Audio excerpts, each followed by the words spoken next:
you wanted the best, you've got the best podcast. The hottest podcast in the world. The Chris Voss Show, the preeminent podcast with guests so smart you may experience serious brain bleed. The CEOs, authors, thought leaders, visionaries, and motivators. Get ready. Strap yourself in. Keep your hands, arms, and legs inside the vehicle at all times, because you're about to go on a monster education roller coaster with your brain. Now, here's your host, Chris Voss. Hi, folks. It's Voss here from thechrisvossshow.com. Ladies and gentlemen, there are ladies, things that makes it official. I'm able to hit those high notes at the beginning of the show because I use the same rubber bands that Michael Jackson did. Anyway, guys, we want you to refer the show to your family, friends, and relatives because, you know, you're really smart. You've spent 16 years and 2,400 episodes listening to the Chris Voss Show, and your brain has probably reached a level of cranium capacity that is unknown to any prior primates of humanity before. Did I say primates twice? I don't know. I'm just making it up, people. Give me a break.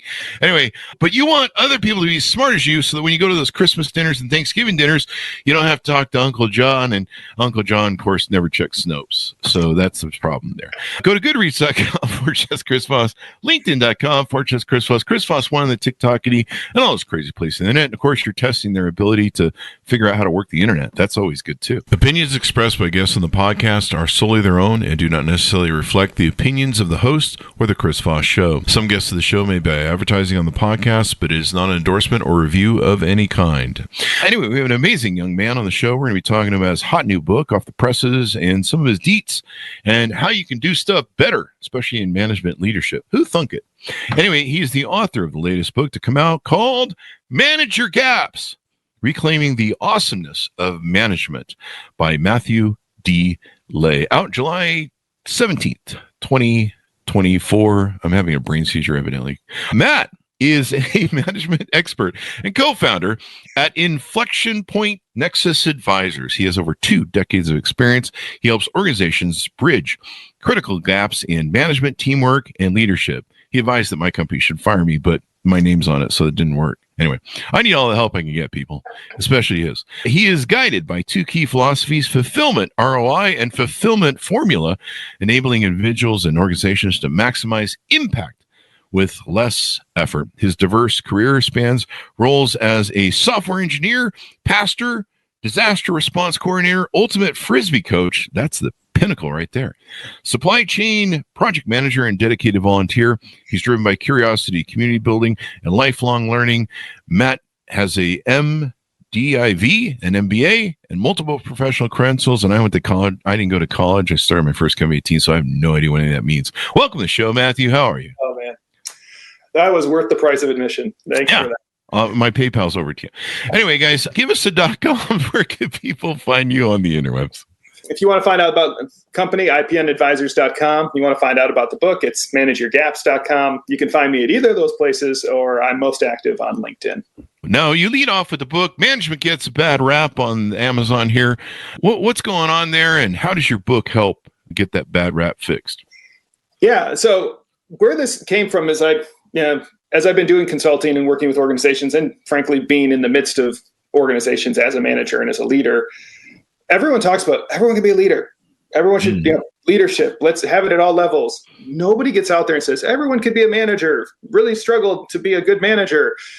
And we sort of denigrate it. And I was seeing sort of 2 narratives going on. Either management was the gold star for standout contribution or tenure. So it's like, you've been here long enough. You did a great job on that project. We're going to make you the manager. Or it was the JV League for future leaders to say, let's just try it out for a bit. This doesn't really count. But when you're ready, we'll move you into leadership. And I say, that ain't it. This is actually detrimenting organizations' ability to be not only sustainable, but to successfully grow.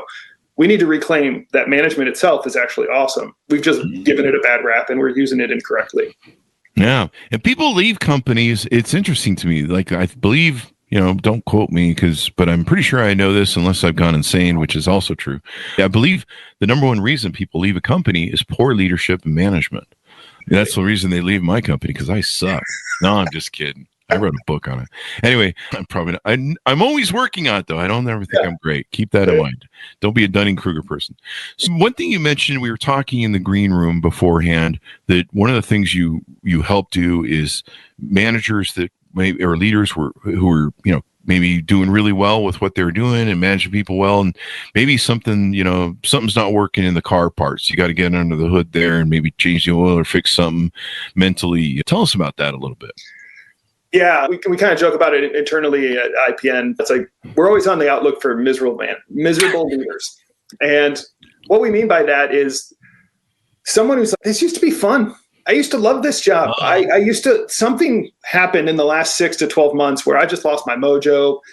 The crud is built up. Just something's going on. And we're like, person, you have hit an inflection point, which means what's got you here isn't going to get you there. And a lot of the time, a big portion of that formula is how does management show up in your space? Managers are, like you said, people leave bad managers, bad leaders, because they're your culture champions. They're the people that have the most influence on the people's day-to-day experience of the organization. And if that's been a struggle, that shows up as misery for leaders, because they're asked to do way too much, or they're like, I told everyone what to do and no one's figured it out. And so we help them untangle what we call uncovering the matrix to answer the question of what do you need to do a little bit differently? And a lot of times it's not really big shifts. It's just a different perspective. And that's really, an important thing. I mean, sometimes we get stuck in our own scotomas and our own blind spots, or, belief systems that are self-limiting. I remember years ago, I loved hiring employees and the management stuff. And then one day I was very disgruntled, and I realized that the problem was I was hiring employees. No, I'm just kidding. We just do the jokes here, folks.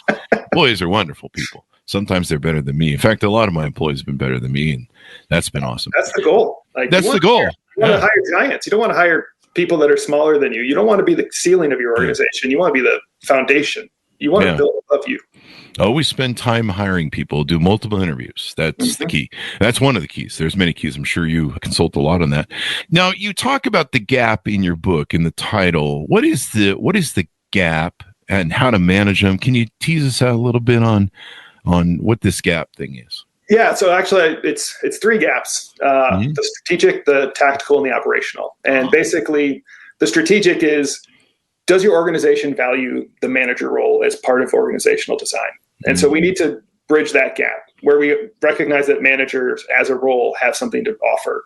The tactical gap is, do managers know what the heck they're supposed to be doing? So if managers aren't leaders, what is it that managers actually do, which is the active management most of the time? So we help them understand that. And then the operational one is answering the question, if teamwork makes the dream work, what makes the team work? And that is, I think it's one of 2 things. It's either leaders who are good at engaging in management, or it's managers who are good at engaging in leadership. So we have to help you understand what is management versus leadership, who's a manager versus a leader. And once we kind of have clarity on the concepts, it's just mixing it all together. And that's what leads to the teamwork actually making an impact. You mentioned something too earlier. I think it was about, you used the word culture or something to that effect. Culture champions? Yeah. Them leaders being culture champions. I learned this a long time ago. I think I got it from Peter Senge's book, The Fifth Discipline, and creating a learning organization. I remember thinking, the first time I want to build a big organization, I want it to be a learning organization. And so a lot of leaders, when I talk to them, I'll ask them 2 things that they seem to, most of the times, maybe I don't talk to the right people, or you've talked to probably more than I have over 20 years, but I'll ask managers, what is your management style? And they have no clue. And so they don't have it defined in their own head, let alone, their people are like, what is the hell going on? And then culture, managing the culture, the community, the health of the community, making sure that, you're a good, fair judge as a leader. One of the things I try and always do with my leadership is be transparent and to signal to people through my beacon of leadership that I'm a fair judge, that I'm going to give them a fair shake, that if they, if there's an issue, I'm going to try to be a good judge especially if it's a conflict between two different employees or management or, some sort of conflict. I'm going to try and be a good judge. I'm going to make decisions because, people see people get fired out the door and they think, oh, Chris on a tear. He woke up on the wrong side of the bed, stuff like that. Sometimes there's popularity contest cultures that are kind of very high schoolish, where if you don't kiss the boss's ass enough, it doesn't matter how much work you do, but if you don't kiss the boss's ass enough, you've got that culture where that high school culture where they're like, if you don't, you don't do any work and just kiss the boss's ass and you get a promotion. So,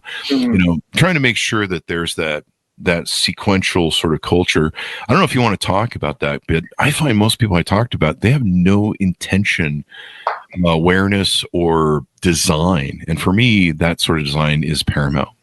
Oh man, you're dropping, I'll say dropping gems there. There's so much in there we could pick into. I'll start with the culture piece. Two of the things I talk about with clients is culture and process. You got both all the time, whether you know it or not.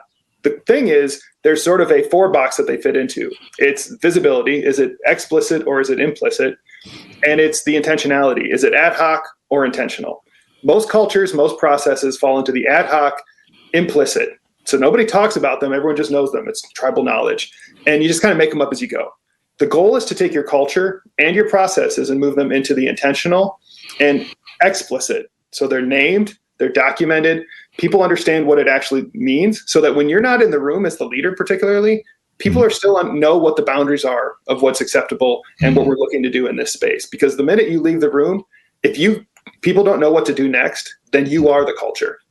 And that's a culture of one. And that is and that's a lot of where miserable leaders come from. They grow to the scalability where the culture of one no longer works. And that's a huge inflection point. Yeah. I mean, I'm just kind of shocked. Maybe it's because I've just been so focused on it. And then, some people, they've adopted the culture you come into. And sometimes that can't be good, especially if you're doing a rebuild or a reset, or a company has had some toxic leadership. You've got to come in and you've got to sell people that you're going to change the culture to something healthy, that you're a healthy leader, and sometimes that can be more work than just creating your own company. But, any company I create or group or community that I create, I have a lot of gaming groups online, dating groups and different things. Any sort of thing that I create, the moment I launch that thing, there's a focus on what are my rules, what are the community's rules, what is my intent on the culture and safety that I want to build in that community, what does my leadership look like? And unfortunately, I can do a lot of that in my sleep. But even then, you kind of have to ask yourself, you have to do what I like to call the old, it's from Hunt for Red October, where you check your 6. You turn the boat around and make sure that you're not being hunted by another submarine. I forget what it's called, but it's, you flip, you check your 6 and you go, am I really holding up what I think I'm holding up? Does this really stand up? Are my actions following through on my words? Yeah. And that reminds me of so one of the concepts I share with people, I love giving people frameworks and ways of understanding. I call it the 4 C's. If you're struggling in any spot, check your 4 C's. It's, do people know that they're cared for? Are you giving clarity? Are you being consistent? And are you communicating? If you can do those 4 things well, you will weather pretty much any storm that you're going to come across. It's usually one of those 4 that's missing. And ideally, it would actually be over communicate. It just didn't fit with the alliteration. So we just say communicate 6 times. But and that's really important. It's like the legs of a stool. Yeah. Yeah, you miss one, things collapse. You've got to, being a leader is hard. And I remember, I'm sure that people are going to scream in the audience because they're like, he said it for the 5,000th time. But I used to keep a picture on my desk. It's still in my storage that says, basically the implication was just because you're given a title doesn't mean you're good at leadership or something to that effect. And you need to earn that title every day with your people.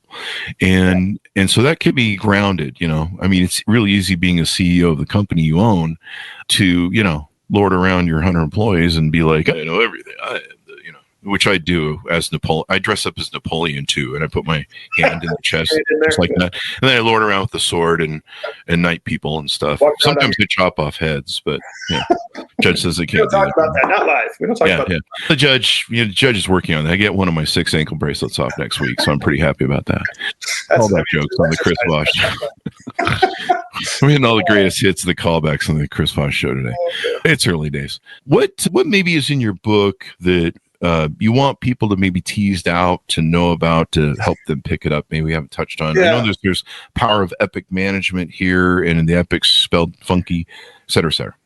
Yeah. So I'll pick a couple of things. One, just because you mentioned it earlier about managers not knowing their management style, articulation is extremely important. Like, because it's very hard to feel successful in something you can't define. So if you don't know what management is for your organization or for yourself, it's really, really hard to feel successful in it. So you need to be able to articulate what that is. A concept that I love to share a lot is knowing the difference between rock stars and rising stars. Like, everyone wants to shine. Everyone wants to be a star. But there's two very different ways along the pole that people tend to show up within that. The rising star is the person who wants to use this role to prepare them for the next role. And the rock star is the person who wants to take this role and go deep into it and become the expert on this particular role. As particularly new managers, they tend to treat everyone like a rising star because they are usually themselves a rising star. If you've moved into management, most likely you've been promoted into that role, and possibly you're looking to be promoted into another role. So when someone stands out on your team, you're like, I got to support them. I got to make them into a rising star. I get them ready for the next thing. They might just be a rock star. And so letting people know that you're aware where they're at and asking them, are you a rising star or a rock star? Which also can shift, becoming a new parent. I wanted to be a rock star. I didn't want to go into a new job. I just wanted to get real good at the one I was doing so that I could be present for my kids as they were, becoming people in the world. Other times in my career, I want to be a rising star. So having that be like a check-in, just be, are you a rising star or are you a rock star? That's a good distinction to help people sort of figure out where they're at. Yeah. How do you have that conversation with, so I'll give you an example on how to handle that, or not how to handle that. I'll give you an example of what happened to me as a kid. So I was like a stupid 20-year-old kid. Things haven't changed much, clearly, except for the age. And I worked at a dealership. And I was a business guy back then. There was a leasing company I worked from. I fell out of business. I had no other skills. And since it was kind of in the car leasing business, I did dealership sales for a year. And so one of those things where you find your way, and it was actually the greatest sales opportunity for me in the world. It changed my life. But I would always wear a suit because I grew up poor. I wanted to be that professional guy. I was going to school for being a stockbroker. I always wore a suit and tie and looked nice. Cheap Sears suit, nothing special, but I wore a suit. And so I kind of stood out from a lot of the other dudes. And I'd been studying how to become business. I spent most of my 18 to 22 age, reading Harvard Business Review, trying to get prepared for being a CEO someday.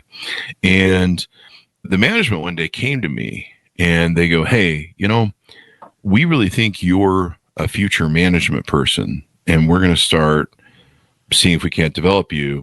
But the GM made a comment. He goes, look at some of these lackeys around here, see, it's kind of rough, and they had a used car division. Those guys are pretty salty and good men, but they can be a little, basically all the salesmen would disappear anytime a cop prowled the lot because they're worried about child support, alimony, or I don't know, whatever warrants they had from the weekend. But so he was like, this people are pretty salty around here. We want to invest in you. Me and my stupid mouth, like a couple days later, went up to the assistant manager and basically made the inference. And I was like, yeah, you're right. Looking around here, I probably should be good. And there are, Dave's right. There are lackeys around here. And the assistant manager looked at me and you can see he was like, what? and that was the end of that. I think after that, I was sick for 3 days. When I came back, they're like, yeah, we're not doing this with you. Fuck off. They fired me. I didn't call in sick. That helped too. But yeah, telling that to the assistant manager and passing that along was not one of my brighter ideas. So I think I bring up that story. So how do you be careful not to overinflate someone's ego, especially when they're a stupid young kid like me or old kid like me? How do you handle that so that you're not creating a monster headwise? Because I've done that with salespeople and they just get worse sometimes if they're already bad. They're already doing enough cocaine and hookers on the side, and then they're just like, I'm the best salesman you have. Thanks for telling me. I'm going to do more. And you're like, God damn it.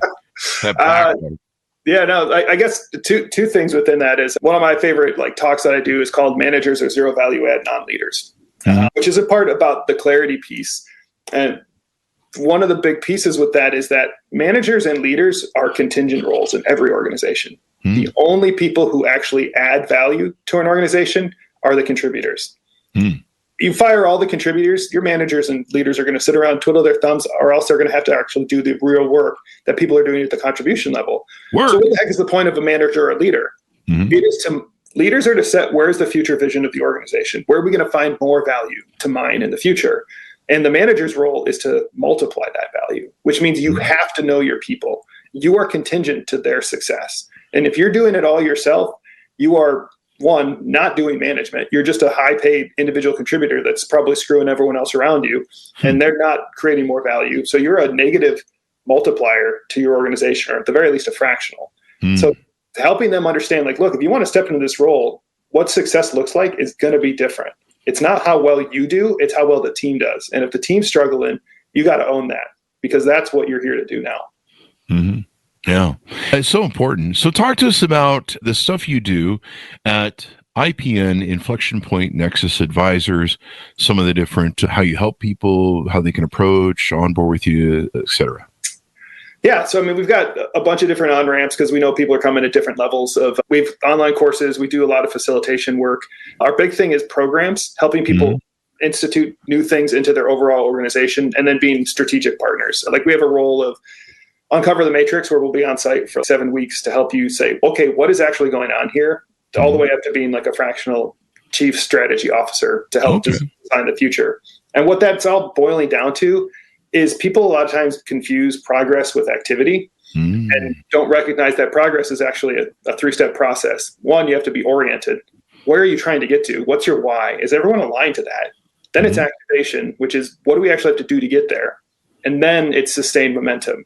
How do we make sure that we're doing this in a way that the fire keeps burning and the engine keeps running? Yeah. How do we keep the fires burning, as they say? Culture transformation, strategic facilitation, organizational health. We talked about culture, leadership development. This is what a lot of people do. I'll cue you up on this on the pitch. You know, one of the things that happen, we talked this about on the show, is a lot of, somebody will be, being a good employee and they're kicking ass, taking names. Maybe they're top salespeople, maybe they're top person that's on that team, and they're really good at being the worker bee sort of person. And, maybe they lead the team a little bit, but then they go, the company goes, hey man, we're promoting you. We're giving you the title and the money, and have fun with that. And a lot of times they're not developed as leaders. They need a whole, maybe you correct me, they need a whole new skill set, or maybe a deeper skill set of what leadership is if they've never had it before. 100%. And I mean, that is one of the oldest tales we talk about all the time.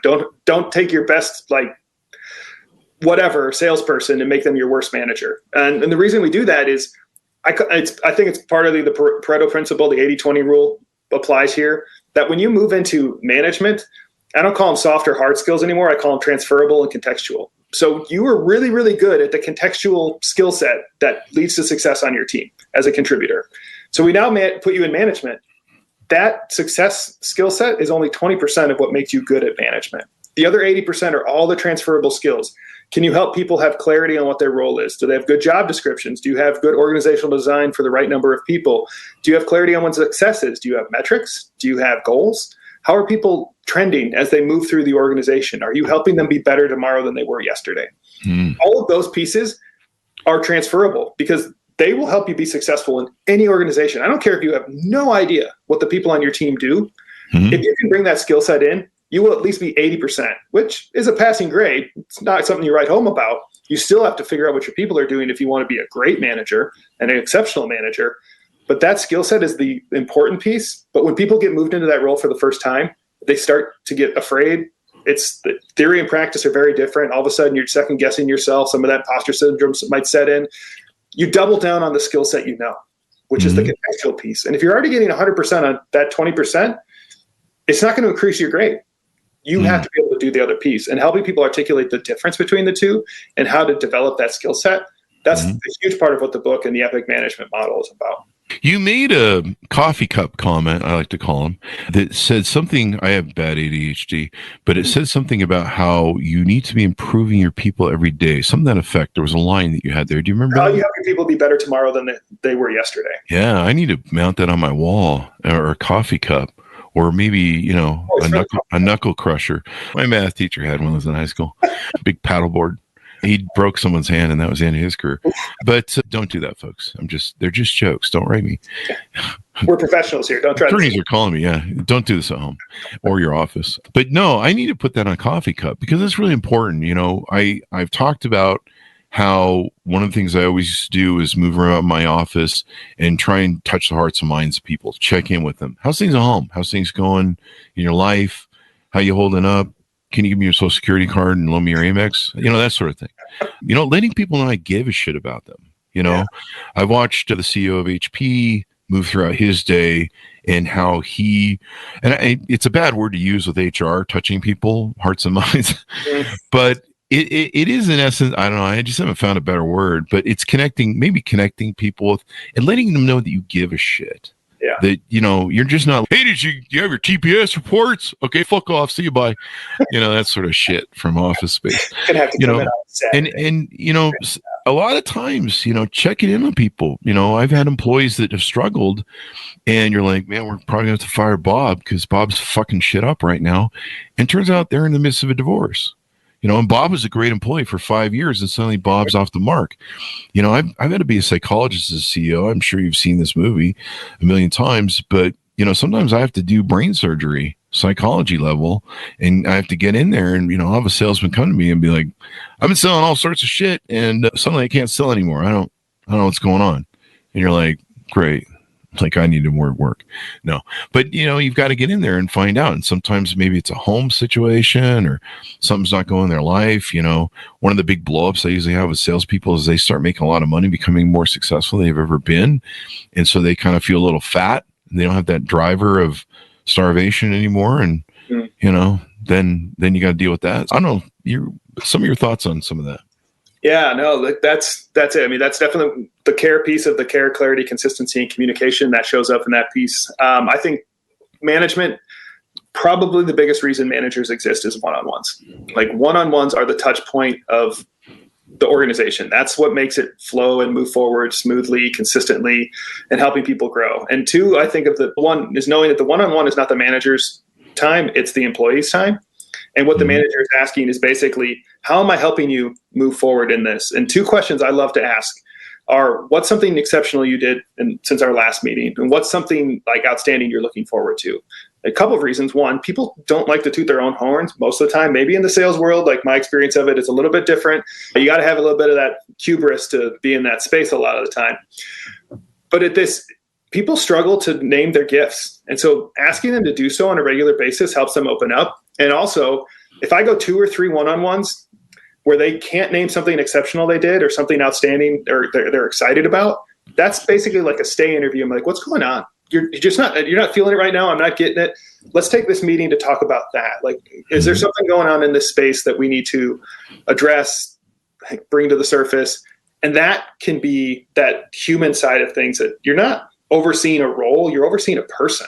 And yes, they have accountabilities, but they are all the other things outside of those boundaries. And if you're not accepting that into the mix, those pressures from the outside are going to start to crush those accountabilities real quick. So you have to figure out how to bring it in to the conversation and create that as a safe space. And one-on-ones, that's the touch point for managers. Yeah. Yeah. I see you use the touching again. HR is going to call both of us now. As long as it's above the belt. I mean, most of them will be above the belt. Above the belt. It's hearts and minds. It's all above the belt. I don't touch anybody anymore since the 90s. I saw that Michael Douglas movie in the 90s. And that's when we had to start doing the sexual harassment on people. And I don't touch anybody. In fact, I have one of those bubbles I roll around my office in from John Travolta. Like, pulling 70s reference right now. Or like the Demolition Man high five, where everyone does the high five. But yeah, just from over there, 6 feet distance. COVID was my cure. Because now I have an excuse to stay 6 feet away from me. I do that with my family and relatives too at Christmas. And they all think. Yeah, they don't want to be near me either because I only bathe once every month or something. Just being economical and environmental.